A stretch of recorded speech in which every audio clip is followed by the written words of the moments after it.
ये क्वेश्चन आपका class 10th mathematics quadratic equation का है, जिसे कि हमने CBSE class 10th board examination 2022 के एक सेट से लिया है। क्वेश्चन में आपसे बोला जा रहा है solve the following quadratic equation for x, और क्वाड्रेटिक इक्वेशन दिया हुआ है आपको √3x² + 10x + 7√3 = 0। तो हम देखते हैं इस तरह के क्वेश्चन को किस तरह से सॉल्व किया जाता है। गिवन है आपका √3x² + 10x + 7√3 = 0। अब देखिए हम इसे इस वीडियो में फिलहाल मिडिल टर्म स्प्लिटिंग से सॉल्व करने वाले हैं। तो हम देखते हैं इसे किस तरह से परफॉर्म करेंगे। तो देखिए यहां पे आपको x² का कॉफिशिएंट जो है आपको दिया हुआ है √3, एंड जो कांस्टेंट टर्म है वो साइन के साथ में वो है आपका प्लस का 7√3। अब हम अगर इसको मल्टीप्लाई करेंगे तो इस √3 से इस √3 को मल्टीप्लाई करेंगे तो 3 हो जाएगा। तो ये हो जाएगा 7 × 3 दैट इज 21। अब हमें 21 का ऐसा फैक्टर करना है, ठीक है, जिसको सम करेंगे तो ये x का जो कॉफिशिएंट है साइन के साथ में वो आना चाहिए, और जब हम इसे मल्टीप्लाई करेंगे तो हमें 21 मिले। तो ऑब्वियस है इसका अगर मैं 21 पे चेक करूं तो 1 फैक्टर है, 1 से 21 में डिवाइड लगाया जा सकता है। तो 1 से जब इसको चेक करेंगे हम तो 1 और 21 को अगर डिफरेंस करते हैं या सम करते हैं तो 10 नहीं होता है, तो 1 और 21 नहीं होगा, उसका 2 से इसमें डिवाइड नहीं होता, फिर 3। तो अगर 3 से चेक करेंगे तो अगला फैक्टर इसका होगा 7। 3 और 7 को अगर मल्टीप्लाई करेंगे तो 21 हो जाएगा, और इस दोनों को अगर जोड़ेंगे हम तो मुझे 3 + 7 करने के बाद में 10 आ जाएगा, जो कि मुझे चाहिए। यानी कि हमें जो दो फैक्टर चाहिए वो है आपका 7 और 3। एक बार फिर से आप देख लो, सबसे पहले क्या करना है, x² का जो कॉफिशिएंट होगा साइन के साथ में उसका मल्टीप्लिकेशन करना है आपको जो कांस्टेंट टर्म है उसके साथ में, साइन के साथ में जो भी आएगा प्रोडक्ट उसका, जैसे कि इस केस में √3 और 7√3 को मल्टीप्लाई करने के बाद 21 आ रहा है, उसका हमें दो ऐसे फैक्टर में स्प्लिट करना है जिसका सम या सब्सट्रैक्ट करके मिडिल टर्म आना चाहिए, और प्रोडक्ट करने के बाद में वो नंबर होना चाहिए। ठीक है, तो अब हमें यहाँ पे मिल गया 7 और 3, इसे लिख सकते हैं x²। 10 को लिख सकते हैं हम 7 + 3 का होल इंटू x + 7√3 = 0।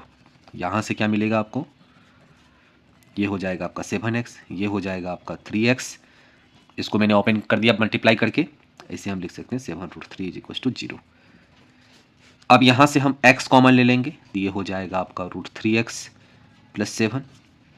फिर यहाँ से हम, अब देखो ये जो 3 है ये 3 दो √3 को मल्टीप्लाई करके बना है, तो √3 × √3 3 है, तो यानी कि ये भी आपका दो √3 से बना होगा, यानी कि √3 × √3।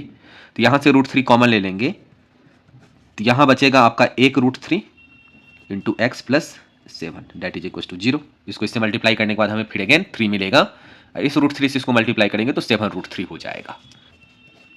अब देखो यहाँ पे भी फैक्टर आपका √3x + 7 है, यहाँ पे भी फैक्टर आपका √3x + 7 है। अगर आपने सही अभी तक किया है तो ये दोनों फैक्टर आपका सेम ही आएगा, अगर आपने कहीं पे गलत किया है तो ये दोनों फैक्टर सेम नहीं आता है। फिलहाल यहाँ पे दोनों सेम है तो यहाँ पे इसको कॉमन ले लेना है, तो ये हो जाएगा √3x + 7 कॉमन लेने के बाद अगला जो इसमें से बचेगा, ये फैक्टर मैंने कॉमन ले लिया तो बचा इसका x, इसमें से ये फैक्टर मैंने कॉमन ले लिया तो बचा यहाँ पे √3 दैट इज = 0। यहाँ से हो जाएगा आपका √3x + 7 = 0 एंड x + √3 = 0। क्यों, अगर दो नंबर का प्रोडक्ट आपको 0 दिया हुआ है तो इसका मतलब वो नंबर दैट इज = 0, क्योंकि अगर a को रखेंगे b को दूसरी तरफ भेजेंगे तो 0 हो जाएगा, एंड b = 0 हो जाता है। अब यहाँ से क्या होगा, अब यहाँ से मिलेगा √3x = -7, एंड यहाँ से हो जाएगा x = -√3, इसीलिए x = -7, ये √3 को इधर भेजेंगे तो अपॉन में √3 हो जाएगा, एंड x = -3। ये इसके दो सॉल्यूशंस हो गए, hence x = -√3 and -7√3 are two roots of